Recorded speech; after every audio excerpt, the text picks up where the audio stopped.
Hello guys, welcome back to crystal our concept. और आज हम यहाँ पर क्लास 7th का वर्क एनर्जी पावर चैप्टर का एक बहुत ही इम्पोर्टेंट टॉपिक कवर कर रहे हैं, दैट इज़ कॉल्ड वर्क। और इसके ऊपर हम एक क्वेश्चन भी देखेंगे। और पहले इस टॉपिक को हम समझते हैं, वर्क होता क्या है। देखिए, 9th क्लास में आपने वर्क की एक बहुत ही बेसिक सी डेफिनेशन पढ़ी होगी, दैट इज़ का work equals to force into displacement. Work एक स्केलर प्रोडक्ट है और जो फोर्स इंटू डिस्प्लेसमेंट है, एक्चुअली ये डॉट प्रोडक्ट से आया है। डॉट प्रोडक्ट किस किस का? Force into displacement, F dot S का dot product. Force dot force dot S, S displacement, तो हम इसको एफ डॉट एस लिख सकते हैं। एफ डॉट एस तो यहीं से आ जाएगा, F into S cos theta.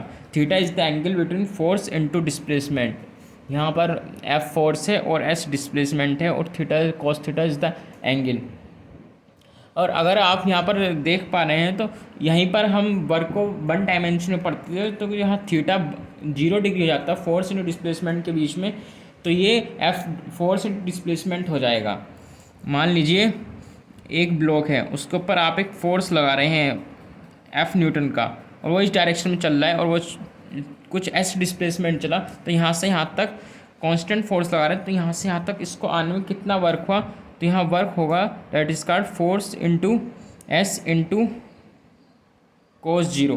Cos zero की वैल्यू यहाँ 1 हो जाएगी, तो यहाँ फोर्स इंटू एस वर्क होगा। और मान लीजिए इसी ब्लॉक पर आप फोर्स लगा रहे हैं पीछे की डायरेक्शन में, और ये फिर भी इसी डायरेक्शन में मूव कर रहा है आगे की ओर, फिर भी इसी डायरेक्शन में वर्क कर रहा है, इसी डायरेक्शन में मूव कर रहा है। तो यहाँ पर वर्क की वैल्यू होगी force into S and cos 90। अब देखिए, फोर्स इधर है और डिस्प्लेसमेंट इस डायरेक्शन में है, तो यहाँ पर कोस तो थीटा इनके बीच में एंगल क्या है? फोर्स की डायरेक्शन इधर है और डिस्प्लेसमेंट की डायरेक्शन इधर है, तो इनके बीच में देखिए एंगल 180 डिग्री है। अगर आप गौर करें तो यहाँ पर कोस 180, और कोस 180 की वैल्यू आपको पता होनी चाहिए, दैट इज कॉल्ड -1। तो एफ डॉट एस माइनस में आ जाएगा। और इनकी डायरेक्शन के ऊपर बहुत क्वेश्चन जेई में पूछे जाते हैं, और उसी टाइप का एक और क्वेश्चन हम यहाँ जेई में हारिस 2023 में पूछा गया था। तो आइए उसको देखते हैं। पहली स्टेटमेंट के रूप में पूछा गया था, work done by a man in lifting a bucket out of well by means of rope tied to the bucket is negative. हमें बताने की स्टेटमेंट सही है गलत है। मान लीजिए ये एक बकेट है और ये इसके ऊपर रस्सी बंधी हुई है, तो इसको एक मैन लिफ्ट कर रहा है फ्रॉम द वॉल, कुएं में से, बाई बंधी हुई रोप, बाई मीन्स ऑफ रोप। रोप मतलब रस्सी से। Tight bucket is negative. अब देखिए इस पर बकेट बंधी हुई है, तो इसमें टेंशन ऊपर की ओर होगी, और ये जा भी ऊपर की ओर है क्योंकि वो ऊपर की ओर लिफ्ट कर रहा है, खींच रहा है उसको, तो उसका डिस्प्लेसमेंट भी ऊपर की ओर है। तो यहाँ पर जो वर्क होगा दैट इज का T dot S into cos zero. Cos zero बने, तो यहाँ टी डॉट एस, और वर्क डन तो यहाँ निगेटिव नहीं, यहाँ पॉजिटिव होगा, तो हमारी ये स्टेटमेंट रॉन्ग है। उसी तरह हम नीचे की स्टेटमेंट देखते हैं, work done by friction on a body sliding down incline plane is positive. मान लीजिए इंक्लाइन प्लेन है और यहाँ पर एक बॉडी स्लाइड कर रही है नीचे की ओर, जिसकी किसी इंक्लाइन प्लेन की लेंथ एल होगी जी, वो हमें अपने आप एज्यूम करनी है। तो इस पर फ्रिक्शन की डायरेक्शन क्या होगी? देखिए, कोई भी मूवी बॉडी जब चलती है तो फ्रिक्शन उस पर पीछे की ओर लगता है, काइनेटिक फ्रिक्शन हमेशा पीछे की ओर ही लगता है।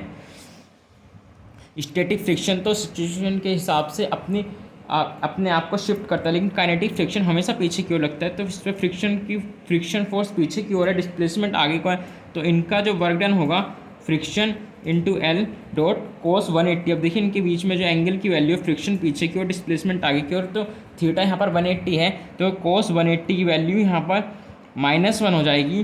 तो एफ इंटू एल -1। तो यहाँ पर work done by friction on incline plane is positive, ये स्टेटमेंट गलत है। वर्क डन बाई फ्रिक्शन यहाँ निगेटिव होगा, और work done by air resistance on oscillating pendulum is negative. कोई पेंडुलम है जो ऑसिलेट कर रहा है। देखिए, जब कोई भी चीज़ हवा में होगी, हवा में ऑसिलेट करेगी, तो उस पर एयर रेजिस्टेंस तो लगेगा ही। मान लीजिए इस डायरेक्शन में मूव कर रहा है, इसका जो डिस्प्लेसमेंट होना है वो कुछ इस डायरेक्शन में, यहाँ से यहाँ चलकर यहाँ आएगा, तो इस डायरेक्शन में इसका डिस्प्लेसमेंट होना आगे की ओर, लेकिन एयर रेजिस्टेंस में पीछे की ओर लगेगा। तो यहाँ पर अगर इस हम वर्क देखेंगे तो एयर रेजिस्टेंस का वर्क, एयर रेजिस्टेंस मान लिया मैंने, रेजिस्टेंस फोर्स मान लिए, रेजिस्टेंस फोर्स इंटू डिस्प्लेसमेंट आगे की ओर है, इंटू कोस 180, यहाँ पर भी 180 की हो रहा है, तो ये स्टेटमेंट सही है, निगेटिव वर्क होगा क्योंकि cos 180 की वैल्यू -1 होती है, तो air resistance into R dot S, ये यहाँ वर्क होगा। Thank you. तो अब आई होप आपको ये समझ आया होगा कि फोर्स इंटू डिस्प्लेसमेंट की डायरेक्शन, उनके बीच में थीटा एंगल कैसे चेक करना है। इसके ऊपर भी जेईई में सवाल आते हैं और ये भी हाल ही का सवाल है।